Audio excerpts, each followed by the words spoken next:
जय श्री राम। परम प्रिय मेरे भाई बहन, गुरु पूर्णिमा की बहुत बहुत शुभकामनाएं। गुरु पूर्णिमा को व्यास पूर्णिमा भी कहा जाता है, क्योंकि गुरुदेव वशिष्ठ जी के पौत्र ऋषि पाराशर जी के सुपुत्र वेद व्यास जी का इसी दिन जन्म हुआ था। जन्म के बाद ही उन्होंने अपनी माता जी से अनुमति लेकर के बद्रिकाश्रम में तपस्या करने चले गए। वहां पर बेर खाकर वहां पर उन्होंने तपस्या किया, इसलिए उनका नाम बादरायण भी पड़ गया। और द्वीप में उनका जन्म हुआ था, इसलिए द्वैपायन भी उनका नाम पड़ा। और यही नहीं, क्योंकि वो कृष्ण वर्ण के थे तो उनको जो है कृष्ण द्वैपायन भी कहा जाने लगा।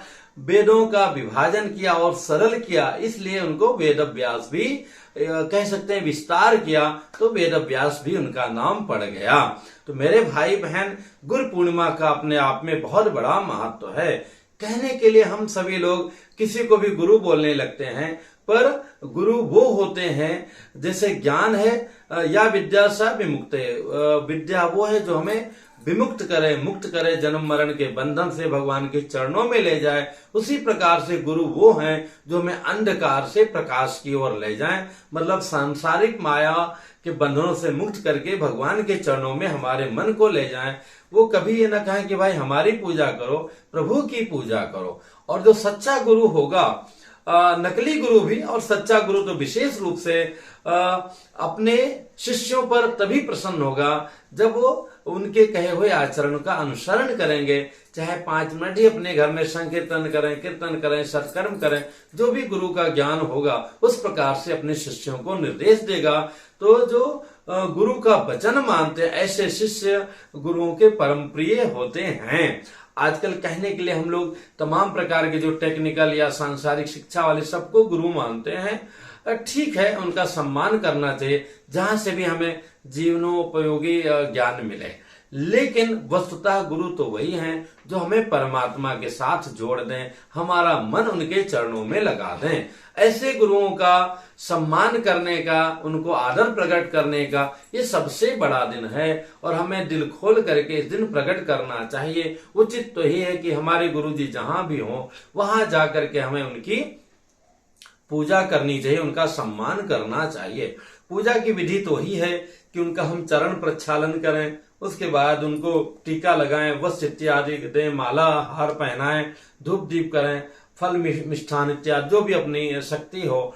और वस्तुतः सबसे उत्तम तो ये होता है कि हम जब भी हमारी आमदनी होती है तो उसमें से जो 10% निकालते हैं, उत्तम तो ये कि 10% तो हमारे विशेष सत्कर्मों के लिए निकलना चाहिए। उसके अलावा कम से कम 5% तो अपने गुरु के प्रति तो निकलना ही चाहिए। वो सारा वर्ष भर का इकट्ठा करके, क्योंकि आप अन्य दिवस देंगे तो ऐसा उनको विशेष सत्कर्म करना पड़ेगा।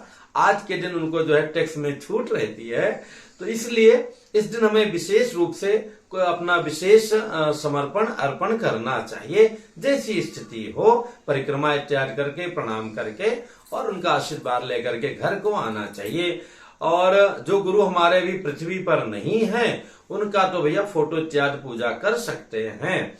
रही बात, सबसे उत्तम है कि आप फोन पर ही उनका आशीर्वाद लेने आप नहीं जा सकते हैं, वो कर सकते हैं उनकी सुविधा अनुसार, अपनी सुविधा अनुसार नहीं।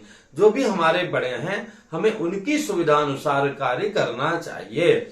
और रही बात जो है, गुरु वही है जो हमें सन्मार्ग में लेकर के जाए। तो सबसे आपका गुरु जी वही प्रसन्न होंगे, विशेष रूप से उसी दान से प्रसन्न होंगे जो वो आपसे कहें, आपको समझाए हैं। उन नियमों का आप पालन करें।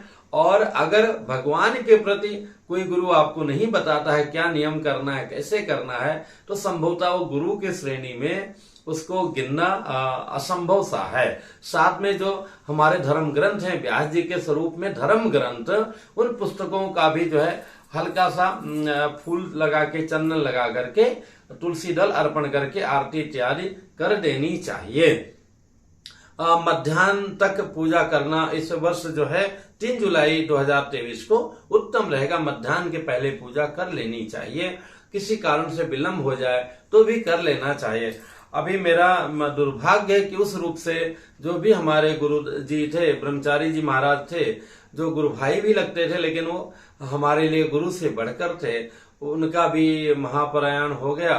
तो अब उस रूप में लोग हैं, लेकिन श्रद्धा वहां उस रूप में बैठती नहीं है। लेकिन जिनके गुरु हैं उनको उसका पूरा लाभ लेना चाहिए। साथ में माता पिता हैं, सात्विक हैं, या हमको सिखाए हैं या बताए हैं, तो मातृ देवो भव पितृ देवो भव, उनका भी हमें पूजन करना चाहिए अगर हम वहां नहीं जा सकते हैं तो इस प्रकार से बहुत ही अच्छा ये समय है और इसका हमें लाभ लेना चाहिए। आया है व्यासोच्छिष्टम जगत सर्वम, जो वेद व्यास जी ने लिखा है, सन्मार्ग में जाने का, भगवान को प्राप्त करने का, भगवान की सेवा करने का वो मार्ग जो संसार में दूसरे जितने लोगों ने भी लिखा है, व्यास जी का ही उच्छिष्ट है, उनका बचा हुआ है, उनका ही जूठन है, तो जो इतना ही महत्वपूर्ण है, मूल्यवान है। तो मेरे भाई बहन, ऐसे वेद व्यास जी पर हमें गर्व होना चाहिए, हमें उनका सम्मान करना चाहिए। कहीं भी धार्मिक पुस्तक रखी हो तो वहां पैर नहीं रखना चाहिए। उस तरफ पैर आजकल बड़ा है कि लोग ऐसा पैर पर पैर करके बैठ जाते हैं। कोई भी बड़ा व्यक्ति उसकी तरफ उस रूप में हमें नहीं बैठना पैर करके चाहिए। तो पुनः आप सभी लोगों को व्यास पूर्णिमा, गुरु पूर्णिमा की बहुत बहुत शुभकामनाएं। प्रभु की कृपा जो है, और सबसे बड़े तो कृष्णम वंदे जगत गुरु, कृष्ण भगवान जी तो पूरे जगत के गुरु हैं, पर इस रूप में जहां हमको जो गुरु प्राप्त हुए हैं, भगवान कृष्ण जी के, राम जी के दया से मिले हैं, उनका हमें पूर्णतः सम्मान और अपनी भावनाएं अर्पण अवश्य करनी चाहिए। पुनः मिलूंगा एक नई जानकारी के साथ में। जय सिया राम।